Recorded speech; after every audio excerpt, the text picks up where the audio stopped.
Ассаламу алейкум туғандар, қандайсыздар? Назарыңыздарда қайрадан эле базары жоқ каналы. Бүгін 28 май 2022 жыл мен Бишкек шаарынын Бишкек деген районунда жүрөм туғандар. Ушул жерден бир сатылуучу үй бар экен, ошол жөнүндө сиздерге маалымат берейин деген.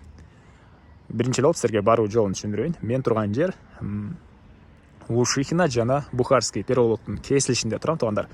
Сатылуучу үй ушул Бухарский переулок менен бир аз түштүгүрөккө басканда 100 метрдей аралыкта жайгашкан.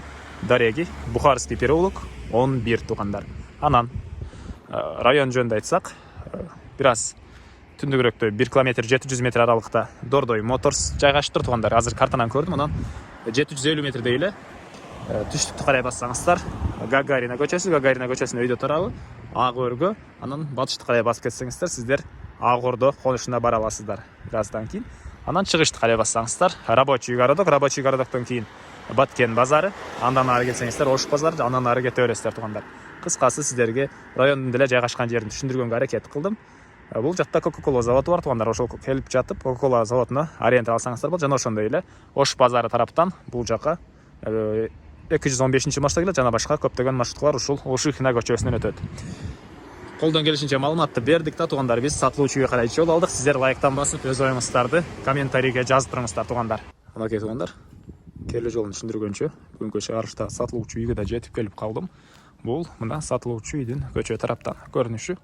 Көрүп турганыңыздардай, көчө тараптан песка блок менен тосулуп, көрүп турганыңыздардай ворот орнотулган.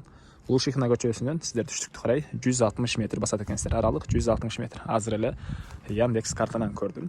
Мектептер боюнча айтсак тугандар, жакын жерде 600 метр аралыкта бир мектеп, жана бул жакта өйдө тарапта ак өргөнүн мектеби деле жакын жерде жайгашкан деп айтты үй ээси. Бул жакта мурдаттан эле суу, свет, газ, канализация баары болгон экен тугандар. Ал жөнүндө эле айтайын, эми коробусуна кирейин да калган маалыматты берейин тугандар. Айта кетчү нерсе, жердин аянты 4 сотук, узуну 24 метр экен мындайынан тугандар. Анан туурасы 17 метр. Андан ары кирип калган маалыматтарды берейин. Документтер боюнча тугандар, техпаспорт, купли-продажа баары бар экен. Кызыл китепти жаңа ким сатып алса, ошол адамга эле түзмө түз эле жасап берем дейт үй ээси. Ал 4000 сом эле турат экен жаңа алганда. Баары бир кызыл китеп жаңы болот экен тугандар. Андан ары жердин аянты 4 сотук. Үй жөнүндө айтсак, узун турасы 12ге 8. Саман стенасы тугандар. Мына көрүп турганыңыздардай алды жагы стяжка. Кенен 2-3 машина баткадай көрүнөт. Аны келгениңиздерде деле өзүңүздөр байкасаңыздар болот. Жана ошондой эле үй тегеренте кошуналар менен болгон песка блок менен тосулган. Окей. Көчө тарабы деле кошуналар менен болгон аралык деле песка блок менен тосулган. Суу, свет, канализация, газ бар деп айттым я тугандар. Дагы жолу айтып кете берейин. Андан ары үйдүн ички тарабына кирип, азыр ички тараптан сиздерге көргөзөйүн. Андан соң чыгып дагы коробусунда калган маалыматтарды берем тугандар. Бул мына биздин сатылуучуга кирүүчү негизги эшиги. Мына ушундай темир эшик орнотулган. Андан ары түз кирсек, бул жакта кухня. Полдору бөлмөлөрдүн баардыгы жыгачтан болгон пол экен. Бул кухнянын ички тарабынан суу чыгарылган тугандар. Раковина орнотулуп тур. Жана кухня мебелдер калат. Бытовой техника, плиталарды сүйлөшүп аласыздар тугандар. Аларды сүйлөшүп аласыздар экен. Андан ары ушул жерден түз өтсөк, ал жакта пароотоплениянын котелу жайгашкан. Азыр сиздерге биринчи болуп бөлмөлөрдү көргөзөйүн. Андан бул жактагы душту отоплениянын котелу жайгашкан бөлмөлөрдү деле көргөзөм. Үйдө отопление бар. Ал жөнүндө айтпап турмун. Котел менен иштейт. Окей. Кухнядан кийин түз өтсөк, бул жакта мындай бир бөлмө. Полу чыгач, чыгыш тараптан терезе орнотулган. Андан кийин дагы түз өтсөк, бул жакта дагы мындай бир бөлмө. Бул жердин деле полу чыгачтан болгон пол, чыгыш тараптан бул жакка 2 терезе орнотулуп тур. Ар бир бөлмөдө отоплениянын батареялары орнотулган тугандар. Эми андан ары түз эле бул жакка өтсөк, соң зал бар. Тоо тараптан терезе орнотулуп тур. Полу бул жерде эле жыгачтан болгон пол тугандар. Окей, мына ушундай көрүнүштө. Эми андан ары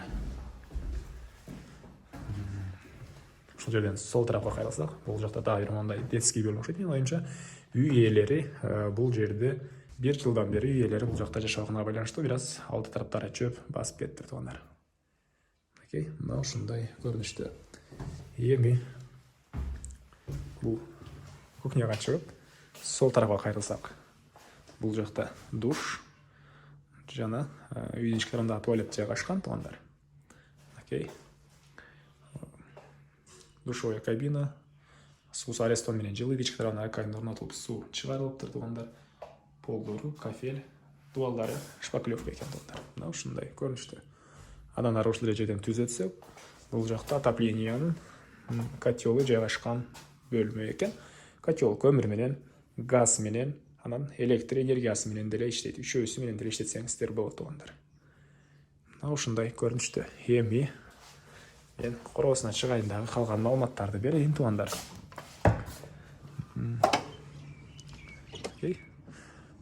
Азыр айткандай эле үй ээси бул жерде 1 жыл болуп калды жашаганга, ошого бир аз алды тараптары каралбай калыптыр. Бул үйдүн батыш тараптан көрүнүшү. Буга чейин бул жакта мондай помещениялар болгон экен. Кухня андай мындай.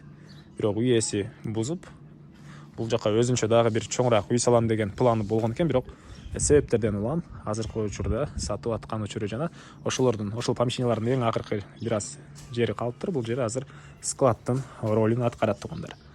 Мынакей, бул үйдүн батыш тараптан көрүнүшү жана батыш тарабында деле мындай бош жерлер бар. Сиздер кааласаңыздар өзүңүздөр кандайдыр бир помещение же болбосо жер жемиш бак эксеңиздер болот бул тараптарга деле.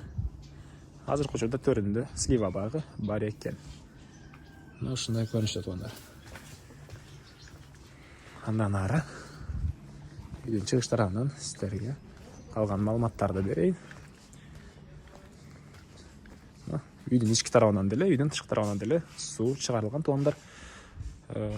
Канализация бар жана чыгыш тарабындагы бош жер стяжка куюлган.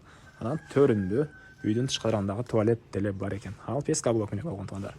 Ал бул үйдүн чыгыш тараптан көрүнүшү. Номерлерди экранга деле калтырам, анан бул жактан деле кааласаңыздар каралсаңыздар болот. Окей, тугандар. Эми бул мына үйдүн арт тарабынан көрүнүшү. Кошуна менен болгон аралыкта 2,5 метрдей болжол менен 2,5 метрдей аралык калтырылыптыр тугандар.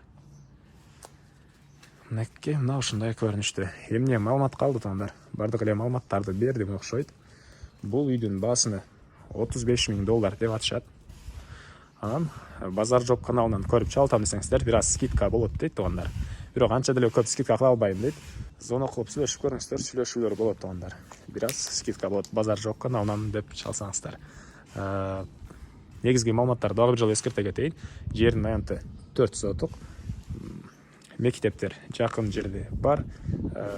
Газ, канализация, свет, суу баары бар. Отопленияны деле көрдүңүздөр, ал деле бар тугандар. Анда эмесе эместериме коштошом тугандар. Кийинки чыгарышка чейин саламатта калыңыздар.